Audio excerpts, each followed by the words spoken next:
В българското право има различни видове нормативни актове, които определят какви правила важат за всички. Те уреждат съобразеното със закона поведение на правните субекти, като имат различна правна сила и предназначение. Днес ще обясним каква е разликата между правилник и наредба, защото често се използват неправилно като синоними.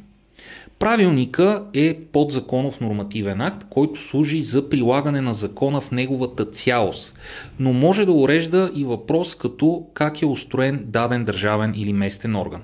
Например, правилника за организацията и дейността на Столичния общински съвет. Наредбата от своя страна урежда по-конкретни въпроси от даден закон. Тя не обхваща целия закон, а само определени негови части. Например, наредба номер 4 за документите, които са необходими за сключване на трудов договор и наредба H9 от 18 август 2025 година, която урежда допълнителното възнаграждение на военнослужещите. Кой може да издава правилници и наредби? Това може да става от правителството, от Министерския съвет. Той може да приема както правилници, така и наредби. Общините, чрез своите общински съвети, приемат наредби, например за местните данъци, такси или за управлението на отпадъците.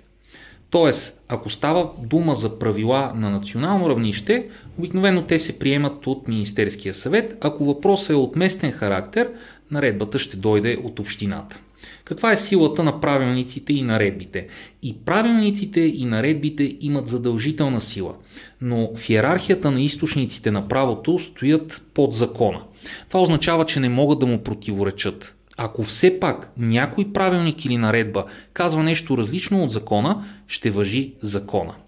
Като обобщение може да кажем, че правилника урежда прилагането на закон в неговата цялост или устройството на даден орган, наредбата уточнява конкретни разпоредби или отделни въпроси от закона, като двата акта имат задължителен характер, но закона винаги ще стои над тях предвид правилата за иерархията на източниците на правото.